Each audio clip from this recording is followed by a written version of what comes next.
Адамдардың санасы тажалды қабыл етуге дайындалуда. Тажалға мына үш топ ереді. Бірінші, діні жалғандар, діні бұрмаланғандар, надандар. Екінші, еврейлер. Үшінші, арсыздар, тексіздер, ойын күлкі қуғандар, дүние құмарлар, зинаға жақындар, зинадан туғандар. Қазір тажалдың халифалары адамдардың мінез құлқын, жүріс-тұрысын, сенімін, ой көзқарасын өзгертіп жіберді. Олар оны технология арқылы тез іске асырды. Технология дерлік шайтан үшін қызмет өтейтін құрал болды. Технология шайтани адамдардың қолында. Ақырзаман болғандықтан электр мен технология бұзық адамдарға нәсіп болды. Олар технологияны жамандыққа істетеді. Қазіргі адамдардың санасы өзгерген. Сондықтан олар тажалды оңай қабылдайды. Егер олар бұрынғы дәстүрлі ата-бабадан қалған санамен қалса, олар тажалды қабыл етпейді. Сол үшін шайтан салт дәстүрге, бұрынғы жолға, сопылық тарихатқа қарсы келіп, оларды артта қалған көне нәрселер дейді. Ол осы замандануды, технология суды, адамдарды биік ғимараттарға жинауды дәріптейді. Қазіргі аталмыш ғылым технологияның түп мақсаты исламды жер бетінен жойып жіберу, басқа дәнен емес.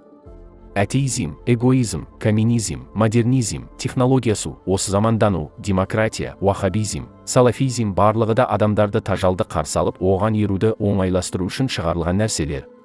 Мәселен, уахаби салафилар әулиелердің кереметіне, яғни мұғжизасына сенбейтіндіктен, олардың көбі тажалдың мұғжизаларын көргенде, оны Құдай немесе пайғамбар екен деп қалады да, оған оңай ереді. Сондықтан қазір жер жүзіне уахаби салафизм кең таратылды. Мәхди Хазірет шыққанша бүкіл дүние халы нашарлай береді. Ол кезде жамандықтың кең таралғаны соншалық, адамдар қабырға барғанда қабырдағыларға, сендердің орында біз жатқан болсақшы деп налитын болады.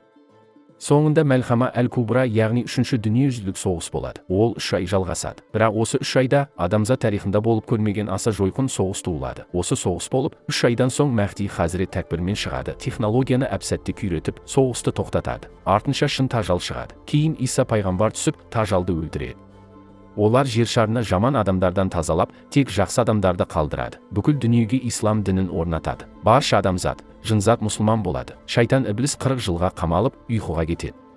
Жер жаннат сияқты болады. Сол кезде қабырда жатқандар, біз тіріліп, олардың өмірін сүрсек, тірі болса қандай жақсы деп армандайтын болады.